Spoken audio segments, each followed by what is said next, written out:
কখনো আল্লাহর কাছে কিছু চাইলে দোয়াটা এইভাবে করবেন, আল্লাহ আমাকে একটা ঘর দাও, এটা বললেন না। বলবেন আল্লাহ আমাকে একটা শান্তির ঘর দাও। কারণ ঘর পাইলাম যদি শান্তি না থাকে, সে ডুপ্লেক্স বাড়ির দাম কি? কখনো সন্তান চাইবেন না, বলবেন আল্লাহ আমাকে একটা নেককার সন্তান দাও। কখনো চাকরি ব্যবসা খুঁজবেন না, বলবেন আল্লাহ আমাকে হালাল রুজি অর্জনের একটা রাস্তা করে দাও।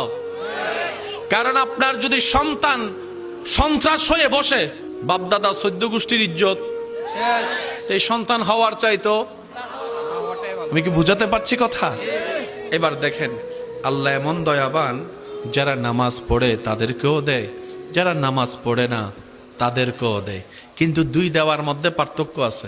যারা আল্লাহ শুকরিয়া করে তাদেরকে আল্লাহ বাড়িয়ে দেয় এবং পরকালের সওয়াবও দেয়। এটা সবাই পায়? এটা সবাই পায়? তো এমন একজন